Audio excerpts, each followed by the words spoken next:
బాబు 67 rank వచ్చిందండి మా బాబుకు. జాబ్ వచ్చింది అన్న సంతోషం పడే లోపలనే ఇలాంటి బాధలు, ఇలాంటి ఆరోపణలు వస్తున్నాయండి.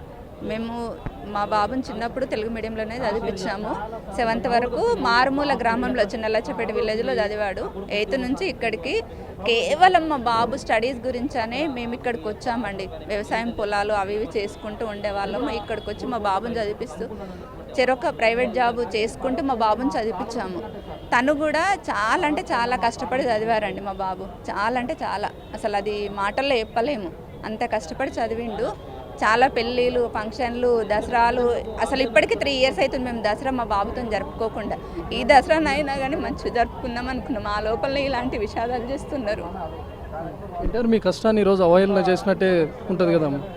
అంటే మీరు ఈరోజు బాబు ర్యాంక్ చూస్తే అరే ఎంత కష్టపడ్డాడని గర్వంగా చెప్పుకుందామని మీరు అనుకుని ఉంటారు, కానీ అంతలోపు ఇట్లాంటి వాటి వల్ల మా విలేజ్లో చెప్పారండి, మా బాబు ఇంత కష్టపడ్డాడు, పలానా ఆంటీ వాళ్ళ బాబు, పలానా అంకుల్ వాళ్ళ బాబు అని 10th class స్టూడెంట్స్కి కానీ, ఇంకా విలేజ్లో స్కూల్లో మా బాబు ఎప్పుడో అక్కడ నుండి వచ్చినా కూడా ఆ స్కూల్లో స్టడీ కంప్లీట్ చేయకుండా 7th చదివి ఇక్కడికి తెలుగు మీడియం నుండి ఇక్కడికి అయినా కూడా మా విలేజ్ బాబు, మా మండల్ బాబు అని విలేజ్లో మండల్లో అందరూ మా బాబుని ఆదర్శంగా తీసుకొని పిల్లలకు చూపించారు, పరిచయం చేశారు, సన్మానం చేశారు.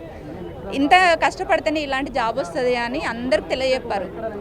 ఇంత రిజల్ట్ వచ్చి మెడికల్ అయిపోయి అంత అయిపోయి జాబ్లో జాయిన్ అయ్యే ముంగట్నే ఇలాంటి ఇష్యూస్ జరిగితే రేపు జనరేషన్కి పిల్లలు ఏ రకంగా యాక్సెప్ట్ చేస్తారు చెప్పండి? నమ్మకాన్ని కోల్పోయినట్ట, కోల్పోనట్ట.